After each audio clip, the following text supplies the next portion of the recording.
hundreds of thousands of them, moving as one. A sea of warriors, each one a master of the saddle, their horses an extension of their own bodies. The sheer number of them is staggering, a testament to their unity and strength. A thundering wave of horseflesh stretching further than the eye can see. The ground trembles beneath their charge, a living, breathing force that sweeps across the land with unstoppable momentum. The sight is both awe-inspiring and terrifying. This wasn't just an army, it was a force of nature, an unstoppable tide that would wash over everything in its path. The Mongols were more than just soldiers, they were a phenomenon, a living embodiment of war itself. These were the Mongols, and at their head rode Genghis Khan, a man who would paint the map of Asia in blood.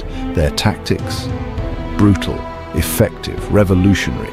Genghis Khan was not just a leader, he was a visionary, a strategist who redefined the art of war. They didn't just conquer their enemies, they crushed them, broke their spirit, and left a legacy of fear that echoed through the ages. Their victories were not just about territory, they were about sending a message that resonated far and wide. The Mongols were masters of psychological warfare. They understood that the mind could be a battlefield just as much as the physical world. Their strategies were designed to instill fear, to break the will of their enemies before the first arrow was even loosed, before a battle even began. They sowed terror. Their scouts would spread tales of their brutality, stories that would make even the bravest warriors think twice. The psychological impact was immense, often leading to surrender before a single sword was drawn. Tales of their brutality preceded them like a plague. Villages would empty, people fleeing in terror at the mere rumor of their approach. The Mongols used this fear to their advantage, turning it into a weapon as powerful as any sword or bow. Surrender, and you might live, resist, and face annihilation. It was a simple choice, but one that carried immense weight. The Mongols offered a stark contrast: mercy for those who submitted and utter destruction for those who defied them. It was a simple choice, presented with chilling clarity. The Mongols made sure their terms were understood, leaving no room for doubt. Their reputation did the rest, ensuring that their enemies knew exactly what was at stake. In the end, it was this combination of psychological and physical dominance that made the Mongols one of the most formidable forces in history. The Mongols didn't just kill their enemies, they made examples of them. Cities that resisted were sacked, their populations massacred. Pyramids of skulls were built as grim warnings to any who dared defy the Khan. This wasn't random violence, it was calculated terror, designed to break the will of their foes before a single arrow was fired. The Mongols understood the power of fear. They knew that a terrified enemy was already half defeated. Their reputation wasn't an unfortunate side effect of their conquests, it was a weapon, and they wielded it with devastating effect. The backbone of the Mongol army was its cavalry. Mounted archers, lightning fast and deadly accurate, could rain down arrows on the enemy from afar. Heavier cavalry units, clad in armor, would then smash into the enemy ranks, swords and lances flashing.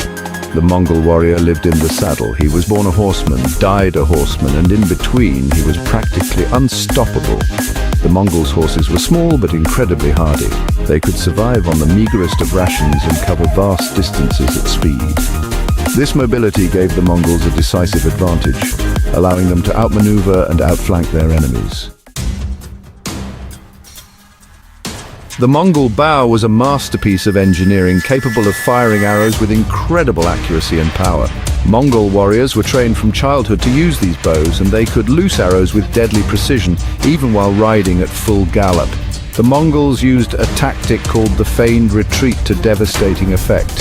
They would pretend to break and flee, drawing the enemy out. Then, with the enemy in hot pursuit, they would turn on their horses and unleash a storm of arrows. Section 5. Battlefield trickery, deception and disinformation. The Mongols were masters of deception. They would use all manner of tricks on the battlefield, from dummies dressed as soldiers to deploying smoke screens to mask their movements. They even used captured enemy soldiers as human shields, a chilling testament to their ruthlessness. The Mongols understood that information was as valuable as any weapon. They used spies and reconnaissance to gather intelligence on their enemies, and they weren't afraid to spread disinformation to sow confusion and discord. Section 6. The Slaughter of Khwarezmia, a case study in brutality.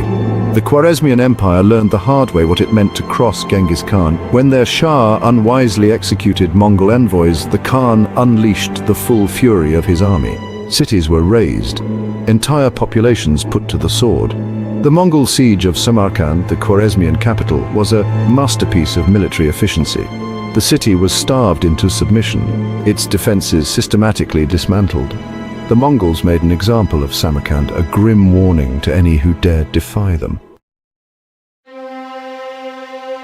Section 7. Rivers of Blood, the Mongol siege of Baghdad. Baghdad, the jewel of the Islamic world, also felt the Mongol wrath. This city, known for its grand architecture, bustling markets, and rich cultural heritage, was a beacon of knowledge and prosperity.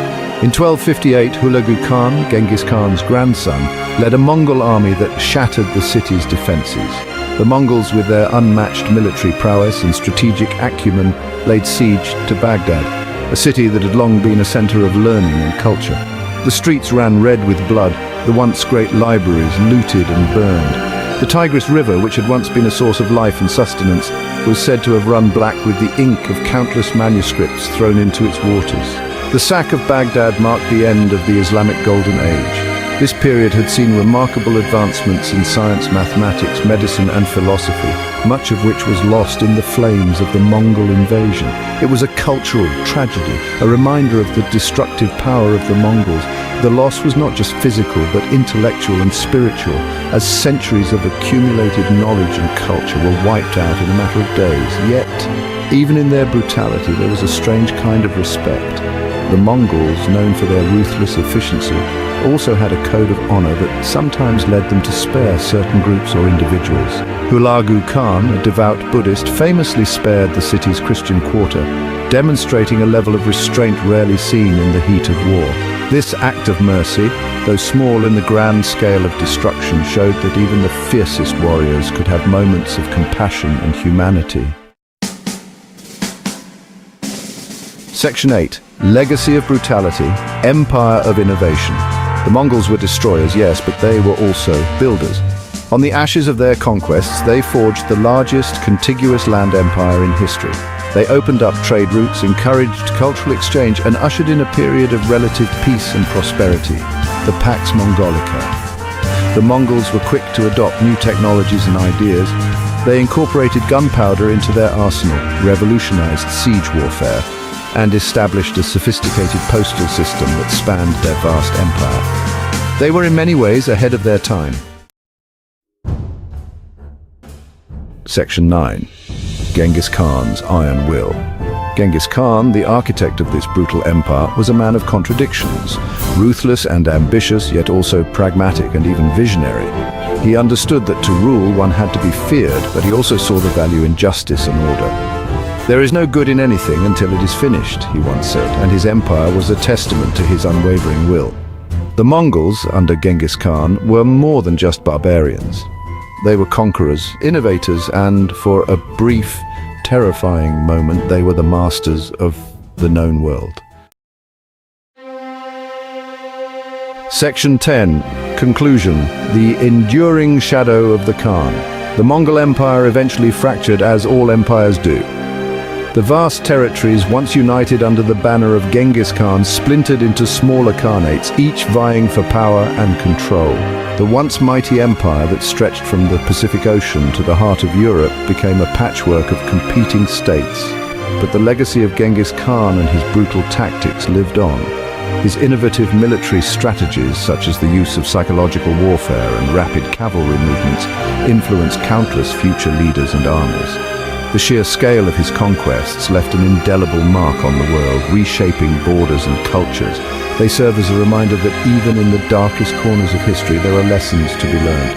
The Mongol Empire's rise and fall offer insights into the complexities of human ambition and the consequences of unchecked power. Historians continue to study this period to understand the dynamics of empire building and the factors that lead to their eventual decline. lessons about the nature of power, the allure of conquest, and the fragility of human institutions. The Mongols demonstrated how a small, determined group could achieve unprecedented success through unity and strategic brilliance, yet their story also highlights the inherent instability of empires built on conquest and fear, and the enduring human capacity for both great and terrible deeds. The Mongols were not just conquerors, they were also builders.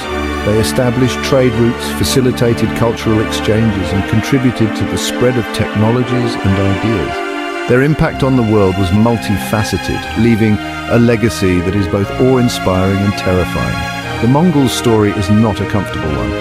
It is filled with tales of relentless expansion, ruthless tactics, and the suffering of countless people, yet it is a story that must be told, for it is a crucial part of our shared human history. It is a story of violence and bloodshed, of empires rising and falling. The Mongols' campaigns left a trail of devastation, but they also paved the way for new beginnings.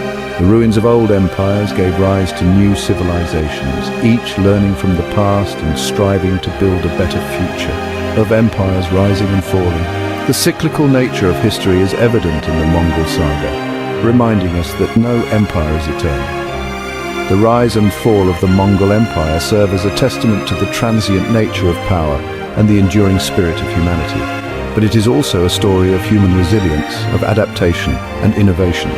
In the wake of destruction, people found ways to rebuild and thrive. The Mongol era saw significant advancements in agriculture, trade and governance, laying the groundwork for future progress. It is a story that continues to fascinate and horrify us, centuries after the last Mongol horde rode across the steppes.